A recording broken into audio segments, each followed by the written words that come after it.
Sejak tadi pagi saya masuk ke tempat ini, saya rasa Tuhan baik buat kita semua, Bapak Ibu. Dia hadir dengan kuat. Saya rasakan hadirat Tuhan luar biasa. Saya kemarin bawa Pak Gun, dia seorang pengusaha roti. Dan sekarang saya bawa satu teman lagi, Pak Erwin. Bisa bangkit berdiri Pak Erwin. Pak Gun juga boleh, Pak, supaya kenal. Saya tidak usah perkenalkan nama saya ya Bapak Ibu, saudara semua sudah kenal. Tadi di mobil, saya tadi berangkat Gasik Pak jam 6 kurang dari rumah. Terus Pak Gun ngejak saya nyoto dulu di pojokan sana itu. Sambil saya nyoto, saya cerita-cerita ke beliau berdua. Pak Erwin ini dulu adalah pelatih sepak bola. Ya Pak ya, suka bola. Jadi di sekolah kami yang lama di Terang Bangsa itu ada SSB. Beliau salah satu juga penggerak di sana. Dia suka olahraga dan hidupnya juga lewat olahraganya ini luar biasa. Sudah melahirkan banyak orang ya Pak. Termasuk yang terkenal siapa Pak? Arhan itu. Arhan itu di bawah kekuasaan beliau mungkin ya. Arhan Pratama ya Pak. Iya. Sekarang beliau kerja jadi supervisor atau manager saya lupa. Tapi hidupnya sebenarnya sebelum beliau dapat pekerjaannya ini, hidupnya diproses Tuhan luar biasa.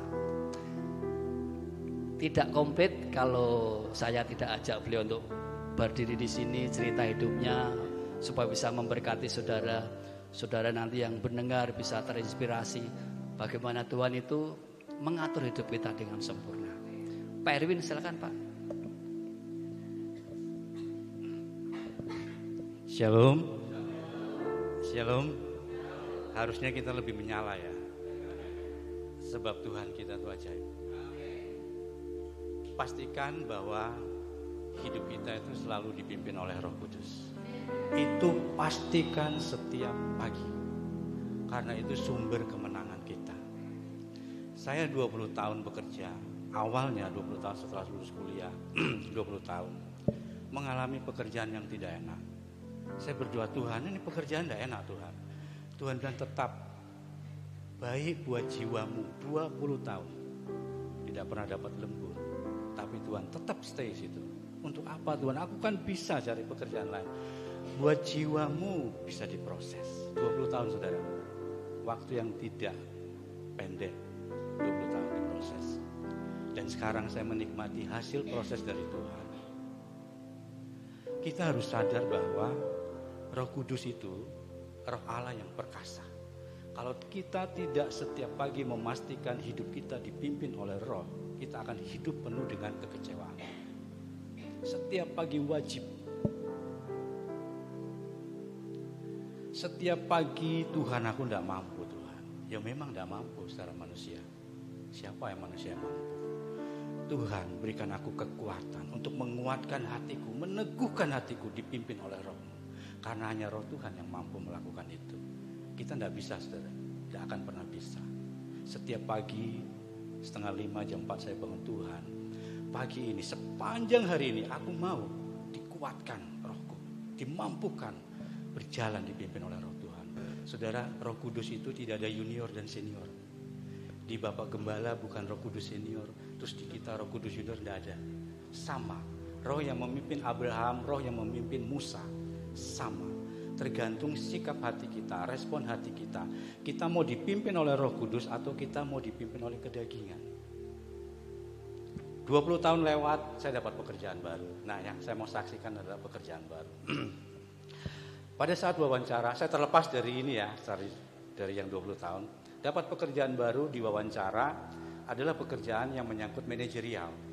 Nah, singkat cerita waktu masuk pertama kali, ownernya ketemu saya, Pak, pekerjaanmu adalah mengecek kebersihan toilet dan got-got dan lingkungan. Bayangkan saudara, wawancara manajerial, pelaksanaannya ngecek WC, ngecek kebersihan. Tapi saya ketawa, kenapa? Sebab saya dipimpin oleh Roh Kudus, Roh Allah yang perkasa, yang bisa mengubah segala sesuatu dengan cepat. Tidak usah takut. Pastikan hidup kita setiap pagi dipimpin oleh Roh dan kita mulai meninggalkan keinginan daging.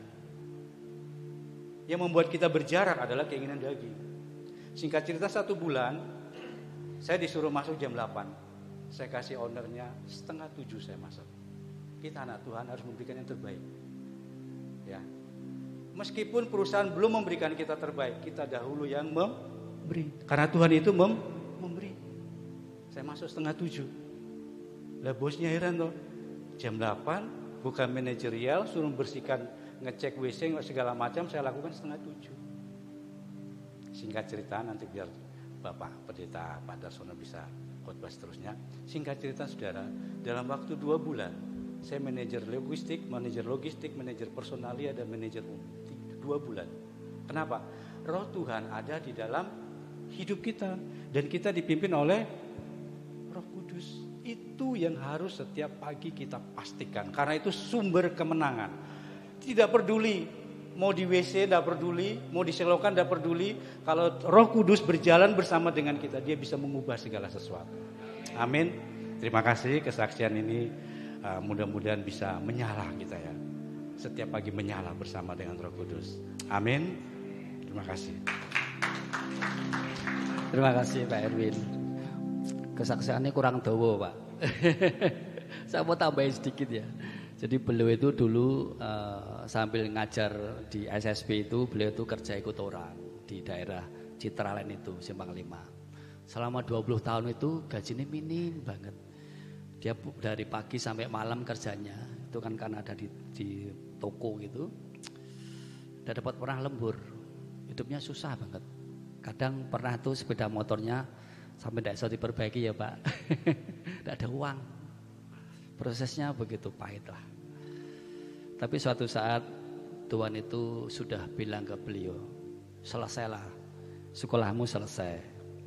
Terus dia kemarin dapat pekerjaan baik, jadi manajer. Walaupun awalnya memang sepertinya gak gitu. Dia dapat mobil loh saudara. Saya itu aja loh, untuk mobil loh Pak. Itu untuk R3 gitu. Lah gue wis iso nyopir Pak? Durung. Pak sekarang sudah bisa belum? Sudah ya. Jadi mobilnya bawa pulang. Waktu bawa pulang bicaranya Pak dari kantor. Oh latihan dulu, dia latihan sih. Kursusnya ya, kursusnya baru ya. Aja Pak. Aku tuh saya mikir kok iso yo gitu. Itulah Tuhan kita. Prosesnya 20 tahun. Pagi hari ini kita memperingati hari Paskah. Kemarin kasih judul apa ya Pak? Mati. Ya. Saya kasih judul mati untuk hidup. Kemarin Jumat kita memperingati hari kematian Tuhan Yesus. Ada ibadah di sini ya Pak? Siapa yang kemarin Jumat hadir? Ada? Yang tidak hadir? Kemana aja sampean? Ya ampun.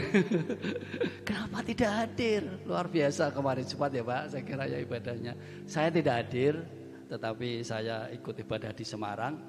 Hari Rabu ya Bu, saya ketemu dengan Bu di Semarang. Saya waktu itu Rabu tugas ngurusin ruangan. Jadi itu kan kita di Semarang ada acara khusus. Ruangan semua harus dingin, jadi saya tugas di sana hanya berdiri ngemati gitu aja, enggak apa-apa. Tapi saya nikmati tugas saya. Kemarin hari Jumat kita memperingati hari kematian Tuhan Yesus, dan sekarang kita memperingati hari kebangkitan Tuhan Yesus. Nanti saya mau sharing satu angle yang berbeda, yang mungkin di luar dari konteksnya, tapi saya mau ambil satu sisi yang lain. Kenapa Tuhan Yesus harus mati buat kita? Ada yang bisa jawab? Pasti semua malu-malu lah. Jawabannya, ya memang untuk menebus hidup kita atau Pak. Itu jawaban yang klasik istilahnya ya Pak ya. Ya memang betul untuk menebus hidup kita. Karena ada satu ayat atau satu pengertian berkata, karena satu orang berdosa, yaitu Adam, sama semua keturunannya berdosa. Maka ada satu orang yang benar, yang rela mati. Orang yang benar suci, maka semua keturunannya itu akan menjadi suci dan dibenarkan. Kita semua keturunan dari Tuhan Yesus. Betul? Ya, kita dihisapkan kepada Tuhan Yesus sehingga kita menjadi keturunan Tuhan Yesus. Maka kita dibenarkan bukan karena perbuatan baik. Nah, tetapi ada satu pertanyaan lagi yang mungkin jawabannya mungkin akan lebih spesifik. Kenapa Tuhan Yesus harus mati dan mesti bangkit? Kenapa ya? Padahal ya kalau kita lihat sejarahnya ya Bapak Ibu Saudara, Tuhan Yesus itu lahir pada zaman kerajaan Romawi. Itu zaman di mana itu tidak ada HAM sama sekali. Kekerasan dan lain sebagainya itu wah, ngeri. Orang dipukuli, orang dibunuh, orang itu tidak ada HAM-nya. Bebas. Maka waktu bangsa Israel dijajah orang Romawi seperti itu, kemudian muncul Tuhan Yesus. Tuhan itu masanya luar biasa loh. Pernah suatu saat setelah dia pelayanan, dia kembali ke Yerusalem, dia kan naik ke ledai itu ya, dieluk-elukan. Itu semua warga Yerusalem loh. Itu engkau raja, engkau raja, engkau raja. Hosana. Dia sambil bawa dedaunan seperti itu. Warga Israel, penduduk Yerusalem. Itu masa Tuhan Yesus begitu luar biasa loh. Dari situ seperti yang Petrus sampaikan, engkau itu Mesias, mesti memimpin kami menjadi raja kami, dan kemudian mengadakan pemberontakan ke Romawi supaya masa penjajahan itu selesai. Harusnya skenarionya itu seperti itu, tapi dia malah milih mati itu. Nah, saya kadang mikir, piye yo? Ini contohnya ya, contoh sederhana ya, contoh.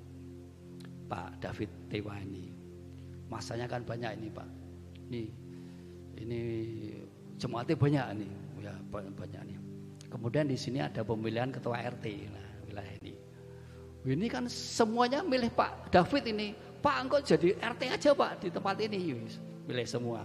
Tapi Pak David malah tidak mau, ora wis, ojo lah, aku mending mundur wae. Loh Pak, pemimpin harus dari pemimpin kami Pak, karena RT yang lama itu resek Pak, seneng gitu njaluk duit terus gitu. Tapi beliau tidak mau. Lah itu kan kita yang sebagai warga Yerusalem pada waktu itu kan mikir, loh kok malah milih mati ya? Kenapa ya? Kenapa? Ada sisi lain, Tuhan itu mesti menggenapi semua nubuatan. Dan dia mesti menggenapi perkataannya. Dan kita sebagai umatnya, sebagai anak-anaknya, kita juga mesti menggenapi itu. Ada satu perkataan Tuhan Yesus yang dia sampaikan itu kurang lebih 5 hari sebelum dia disalibkan. Jadi pada waktu beliau ada di Yerusalem, dia katakan seperti ini. Yuk buka dengan saya kitab Yohanes pasal yang ke-12.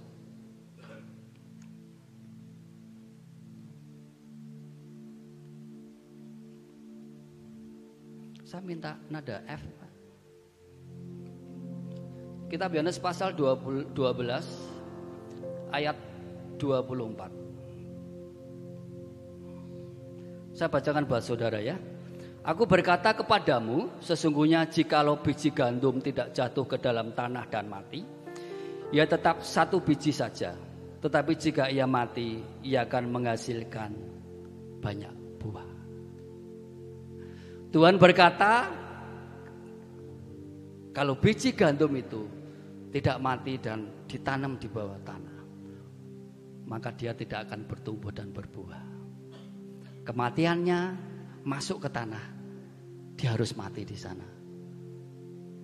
Dan dia bertumbuh, mengalami supranatural, bisa tembus dinding, bisa tembus tembok. Dia harus mati memangan, supaya dia bisa bertumbuh. Bapak Ibu, kalau Bapak Ibu tanam sesuatu ya, mungkin cabai atau apalah, itu kan cabainya harus kering ya.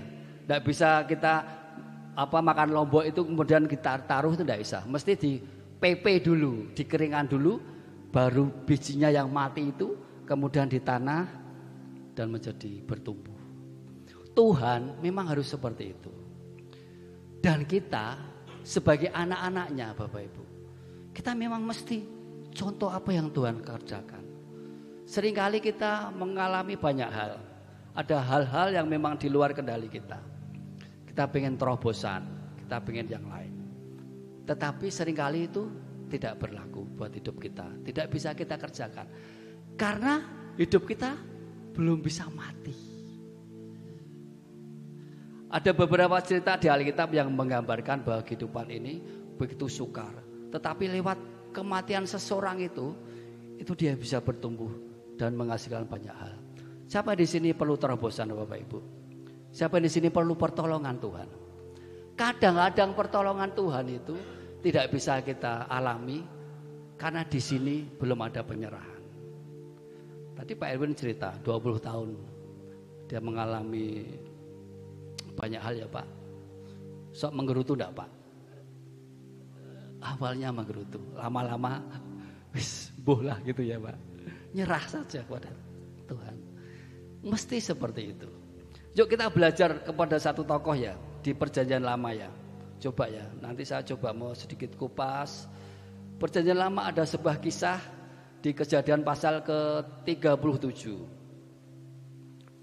Kejadian pasal 37 ayat 2 dan 3.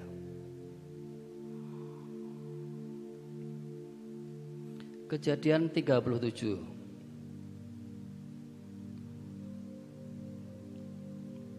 Inilah riwayat keturunan Yakub.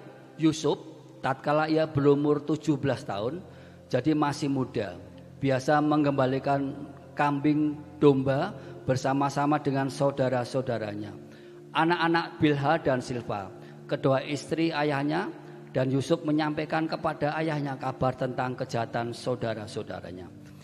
Israel lebih mengasihi Yusuf daripada semua anaknya yang lain, sebab Yusuf itulah anaknya yang lahir pada masa tuanya. Dan ia menyuruh membuat jubah yang maha indah bagi dia. Ini sebuah cerita tentang Yusuf, Bapak Ibu. Kita mau kupas soal ini. Yusuf ini seorang anak muda. Dia lahir dari Yakub, dari istri yang namanya Rachel yang dicintai.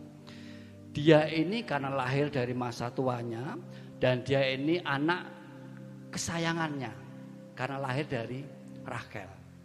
Maka dia itu dibedakan dari semua saudara-saudaranya. Bapaknya punya perusahaan.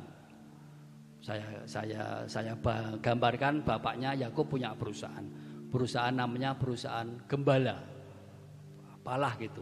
Dia punya sapi, dia punya domba, dia punya kambing dan lain sebagainya.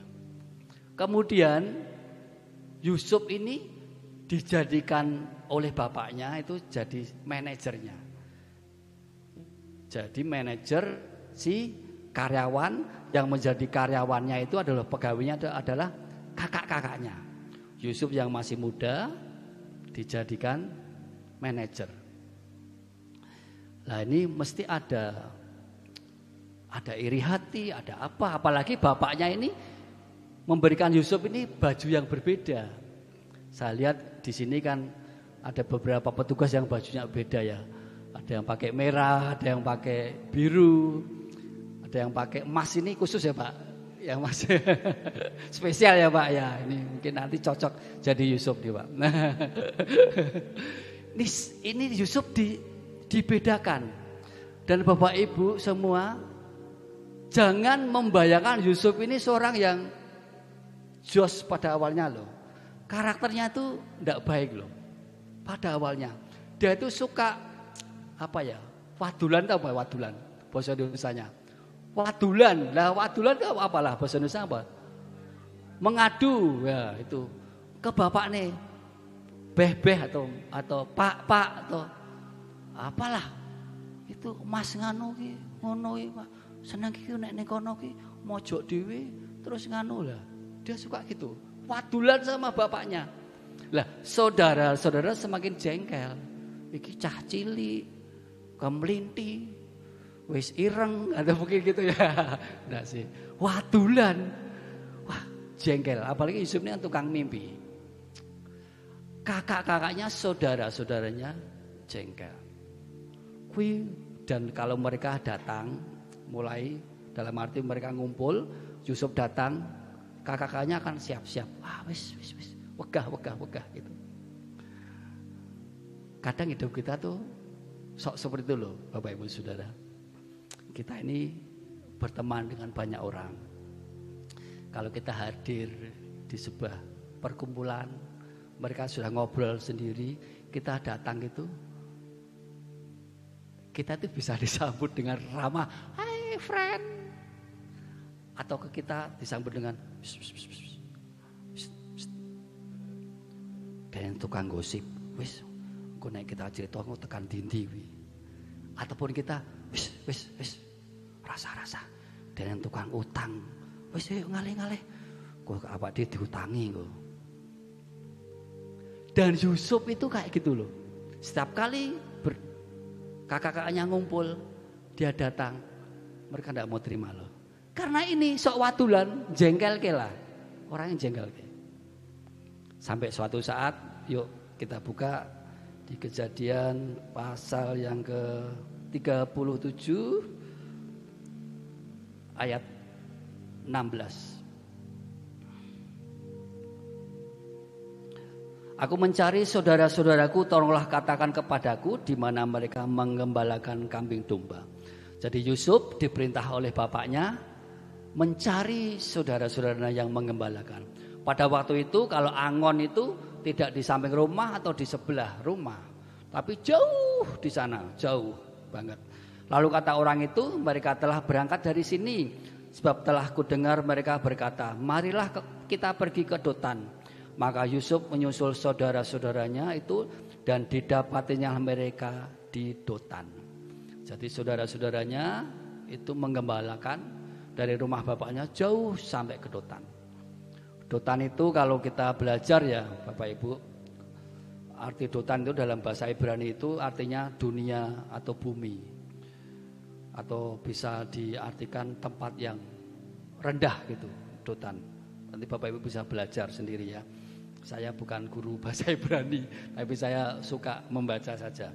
Kemudian ayat 23, baru saja Yusuf sampai kepada saudara-saudaranya, mereka pun menanggalkan jubah Yusuf, jubah maha indah yang dipakainya itu, dan mereka membawa dia dan melemparkan dia ke dalam sumur. Sumur itu kosong, tidak berair. Yusuf dibedakan oleh bapaknya. Dia berikan bapaknya jubah yang khusus.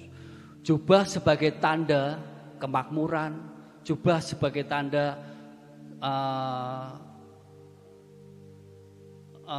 hubungan yang lebih baik atau kondisi yang lebih baik dari saudara-saudaranya. Jubah sebagai tanda kenyamanan dalam hidupnya. Dengan jubah itu hidupnya dibedakan. Dia terima hal yang lebih baik daripada saudara-saudaranya dari bapaknya. Pada waktu dia datang memakai jubah itu, dengan kebesarannya, saudara-saudaranya bilang, itu Yusuf. Kita bunuh saja. Kita bunuh saja supaya dia tidak berlaku hal yang tidak baik kepada kita semua. Saudara-saudaranya datang dan dia ambil jubahnya. Saya minta tolong, Mas yang baju merah. Iya, siapa saya lupa namanya. Abed ya, Mas Abed ya. Katakan ini adalah saudara Yusuf yang jahat. Tolong wajahnya jangan yang jahat, tolong jahat. Rodok nesu gitu, ya. Rodok nesu ra iso. Orang pernah nesu ya, luar biasa ini. Ini memang baik banget ya. Ini saudara-saudara yang jahat banget. Dia melihat Yusuf dengan baju kebesaran. Kemudian dia ambil bajunya itu. Tolong baju saya dilepas, Mas. Geret aja, Mas. Mas sampai geret, sampai ucul, Mas. Wah. Terus dibuang, Mas. Tolong buang aja. Udah sana aja. Adu-adu larang loh, Mas. Terima kasih, berikan tepuk tangan buat Mas Abed. Kemudian dia memakai baju biasa. Baju kebesarannya itu dia dilepas dengan paksa oleh saudara-saudaranya. Dia pakai baju biasa yang agak kelawar ini ya. Saya ini memang sengaja pakai baju anak saya yang panjang nih agak kelawar supaya saudara lihatnya itu tidak pantas memang ya. memang saya sengaja nih Pak, menorah pantas sebagai lambang bahwa dari yang ganteng tadi saya awalnya ganteng ya, terus dilepas sehingga dia jadi tidak pantas. Semua kemewahan, semua hal yang baik, semua fasilitas dari bapaknya diambil paksa oleh saudara-saudaranya dan dia dimasukkan ke dalam sumur yang kering. Bapak Ibu bayangkan apa yang dirasa oleh Yusuf. Sumur itu nek kering, di bawahnya pasti ada apa? Kalajengking, uler, semut ngangkrang, apalagi nah? Tikus, apa meneh? Cacing, kecoa, gila nih kabeh. Itu dia betul loh. Alkitab berkata dia nangis di sana loh. Betul ya Pak? Dia sampai nangis loh. Ya, karena takut. Selama hidupnya dia terima kemewahan. Dengan jubahnya itu dia terima kemewahan. Dia tidak pernah terima hal yang buruk dalam hidupnya. Tapi semua dilepas. Dipaksa lepas oleh saudara-saudaranya. Dan dia dimasukkan sampai bawah. Di situ ada cacing, ada tikus, ada coro mungkin, ada apa? Banyak hal. Dia nangis loh. Dan tidak di situ juga, sampai di situ loh. Dia dipaksa dikeluarkan. Dia sudah nangis seperti itu. Kakak, tolong aku. Aku kan adikmu. Dia dijual loh. Bayangkan saudara punya anak. Bapak yang punya anak itu, gendong itu. Diambil paksa. Dan dijual ke Jakarta. Bayangkanlah perasaan bapaknya loh. Perasaan Yakub tuh loh. Dan ini saudara jahat loh. Selama bertahun-tahun itu rahasia itu tetap terpendam loh. Yakub ini sampai menderita saking nangis si Yusuf dan tetap rahasia loh. Kakak-kakaknya memang brengsek semua. Dan Yusuf tidak hanya mung di dalam situ, dia diangkat, dijual ke orang Ismail. Orang Ismail ini kemudian dijual ke Potifar.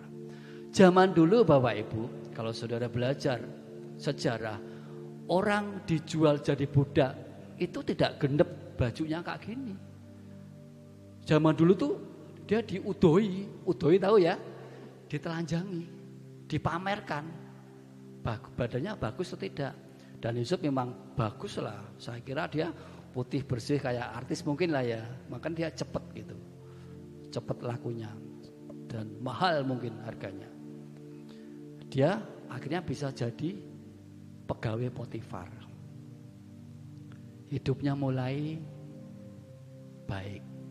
Dia kembali terima jabatan. Dia terima baju jubah yang baru lagi. Bajunya dipakai lagi. Dia dari seorang pegawai biasa, kemudian dia menjadi seorang manajer kayak Pak Erwin tadi. Dia mengawasi banyak anak buah. Ki bolongan dia Pak. Dia terima baju dari Potifar. Dia terima jabatan manajer.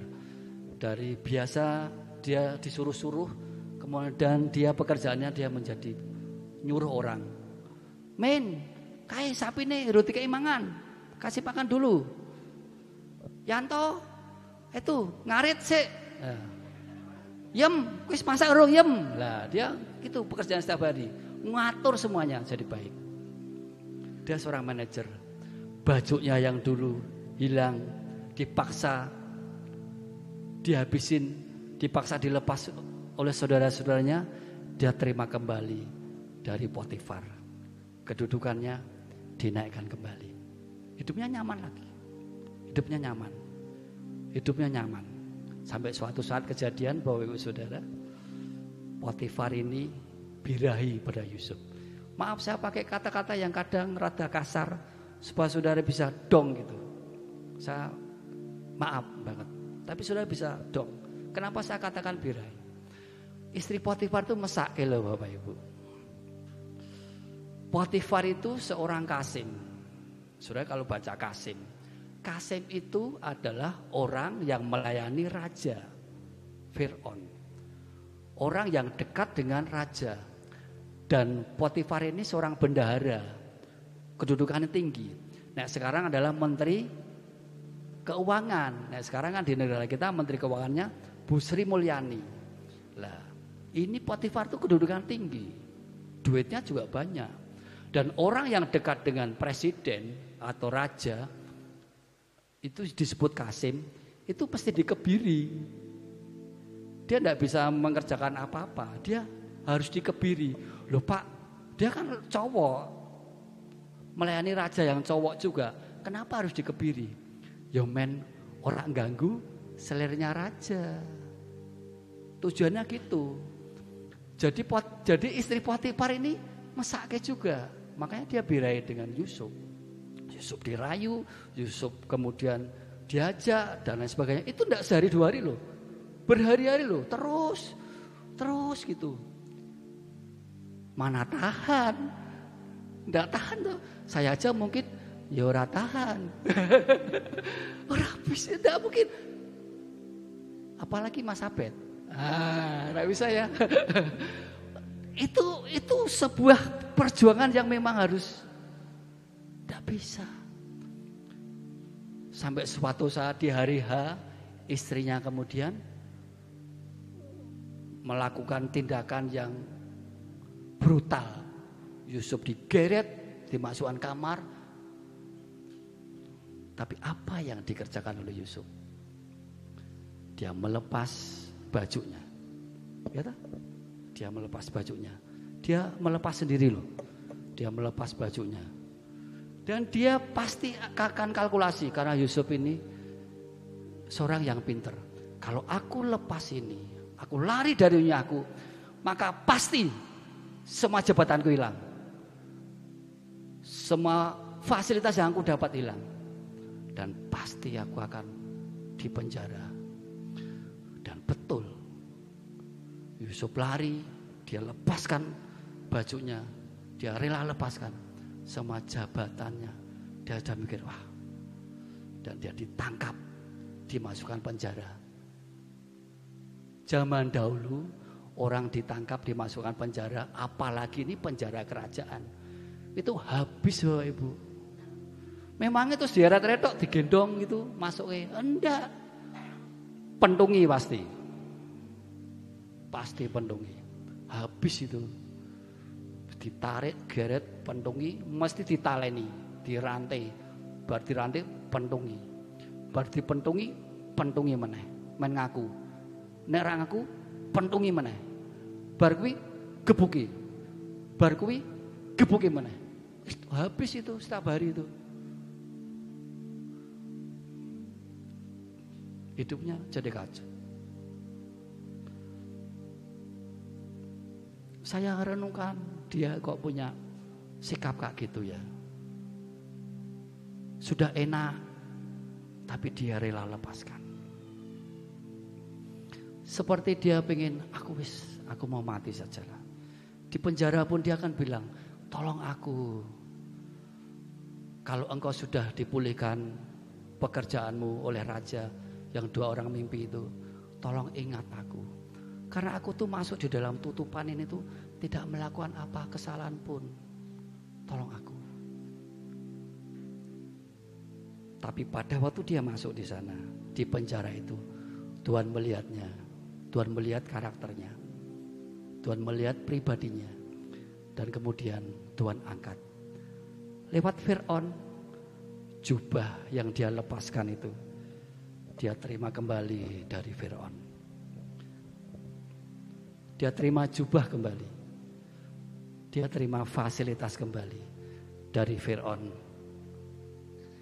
Bapak Ibu Saudara semua, hidup kita ini kadang memang harus mengalami hal-hal yang tidak enak. Kadang kita itu dilepaskan dari setiap kenyamanan kita. Kita disalah mengerti orang. Kita dicurigai orang, kita banyak mengalami hal-hal yang tidak enak. Tapi awal mula yang sering kali kita lakukan adalah kita terpaksa, wislah, daripada geger terpaksalah. Tapi Tuhan mau itu dalam hidup kita tuh kita rela apa yang mesti kita harus lepaskan. Kita mesti rela apa yang harus dalam hidup kita lepaskan. Ada kerelaan dalam hidup kita. Apa yang harus kita matikan itu kita harus rela. Kalau Tuhan sudah melihat kita tuh rela, Tuhan, ya wis lah. Aku ngalamin ini enggak apa-apa lah. Itu Tuhan melihat seperti engkau itu mati dan masuk ke tanah seperti biji yang mati itu loh. Sehingga Tuhan bisa menghidupkan hidupmu, bertumbuh dan berbuah lebat. Itu loh. Tapi kadang kita kan enggak bisa. Kita disalahi orang aja langsung kan gitu. Kita dirasani tok loh, dirasani loh. Dirasani ini wis abang. Kene wis biru mungkin. Wah, wis. Dalam hidup saya Bapak Ibu ada banyak hal yang memang saya cerita nih ya. Ini yang barusan ya. Saya kan usaha. Ada orang pesan barang ke saya. Nilainya lumayan. Kalau untuk beli sepeda motor bisa, Turahman. Nilainya lumayan.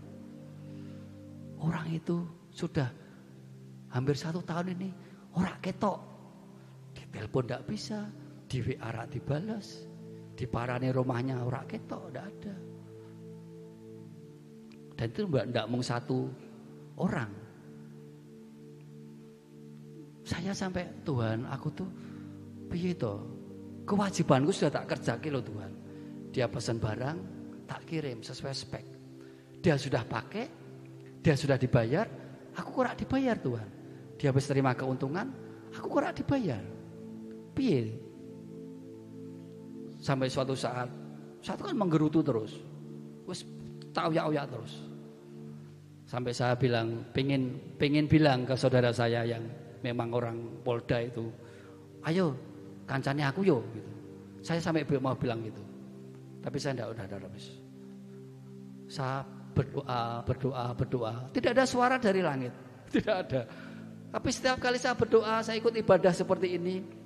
Hamba Tuhan mak ceremong atau istilah apa ya? Sak mengucap lepaskan semuanya itu. Pada waktu ada altar call, Pak Victor seringkali bilang, saudara yang tertekan dan sebagainya, mari maju. Saya maju. Saya pengen didoakan rebah pengennya. Tapi orang pernah rebah ya, tetap ya. Karena ini mikir terus. Sampai suatu saat ada hamba Tuhan berdoakan saya. Dia bilang, lepaskan. Itu nyantol di hati saya. Tuhan ajari tuh Tuhan, supaya aku bisa melepas semuanya. Dan betul memang pada waktu belajar melepas itu pengampunan memberkati. Tuhan pulihkan tuh. Ya memang tidak dibayar sampai hari ini. Tapi Tuhan membuka hal-hal yang lain buat hidup saya. Dari sana dibuka, dari sana dibuka, dari sana dibuka. Sehingga saya bisa nambah beberapa properti malah. Saya sampai mikir, loh aku kok iso tuku tanah meneh yo. Ya Pak Gun saya cerita. Aku kok iso tuku tanah meneh yo Pak. Ya, gue Bu. Saya sampai Tuhan. Hidup kita loh Bapak Ibu Saudara. Seperti Tuhan Yesus kerjakan. Dia mau mati supaya dia bisa bangkit dan mengalami supernatural. Memang harus ada yang harus dilepaskan dalam hidup kita. Tidak semuanya mesti kita pegang erat-erat. Apalagi kalau saudara salah mengerti orang, saudara dirasani orang, saudara mengalami kerugian orang lain yang harus saudara hadapi. Itu semua mesti kita alami dan kita belajar menyerah kepada Tuhan. Rela, miliki hati yang rela seperti Tuhan kita. Tuhan memang, ya itu memang Tuhan kita Yesus Kristus memang rela Pak iso dia kan Tuhan. Tapi kula kan tesih menungso Pak. Apa yang guru kita lakukan? Kita harus memang belajar mencontoh kepada hidupnya. Dia waktu di Taman Getsemani, Bapak, kalau boleh cawan ini lalu dari hidupku. Karena dia akan ngerti, nanti dia akan digebuki, dia akan disalib, akan dibunuh. Dia takut, tapi dia rela. Ya wis lah Tuhan. Kalau hidup kita tahu Bapak Ibu bisa seperti itu. Tuhan itu akan gampang. Angkat. Amin. Tuhan itu akan gampang loh. Angkat. Gampang aja. Asal ada rela. Seperti Yusuf bilang, ya wis lah, tak lepas jubahku. Tak lepas. Pada awalnya dia dipaksa oleh saudara-saudaranya untuk melepas jubahnya, melepas jabatannya, melepas tanda kemewahan dalam hidupnya, melepas tanda fasilitas dalam hidupnya. Tetapi kemudian dia rela melepas semuanya. Tak lepas sis. Aku randu jabatan apa-apa. Aku di penjara enggak apa-apa. Tuhan melihat karakternya itu. Dan memang karakternya menjadi lebih baik. Dan dia Tuhan angkat. Mungkin kalau Yusuf itu karakternya belum diperbaiki, dia akan yang pertama setelah dia menjadi wakil dari Firaun, dia akan panggil Firaun, akan panggil Potifar, dia akan panggil istrinya. Pertama loh, biyen kowe ngebuki aku loh, biyen kowe nuduh aku suka loh. Istri Potifar, jenenge siapa? Bu. Siapa Bu namanya? Tante. Oh. Pot, Tante Pot, kowe mbiyen nganu aku lho. Saiki ketenan. Pasti loh. Pasti itu wong dia wakil raja. Mereka berdua panggil. Terus algojo yang gebuki pasti panggil. Ju, ayo. Penggal semua itu. Tapi Yusuf kan enggak melakukan seperti itu. Hatinya sudah diubahkan. Kerelaannya. Pada waktu saudaranya datang, dia akan kemudian tidak bilang 10 orang penggal semua, kan enggak gitu. Pateni kabeh, kan enggak. Dia bilang, bukan engkau yang mereka-rekakan, tetapi Allah yang menyuruh aku mendahului engkau supaya terpelihara semua keturunan Israel. Hatinya sudah diubahkan. Dan Tuhan suka itu. Posisi yang baik. Dia menjadi orang kedua di kerajaan Mesir. Dan lewat hidupnya Yusuf, semua diberkati. Israel dipulihkan. Bahkan Israel diberikan tempat yang baik di Gosen. Berkembang dari 75 orang jadi ribuan. 3 juta mungkin, sekitar segitu. Tuhan bisa memakai hidup kita ini. Bisa jadi berkat bagi banyak orang. Asal di sini ada rela. Tuhan bayar harganya berat Tuhan. Tapi asal engkau rela aja. Tuhan tuh bisa memakai hidupmu dengan luar biasa. Amin Bapak Ibu. Amin. Ajak Bapak Ibu bisa bangkit berdiri. Kita mau berdoa buat kita semua.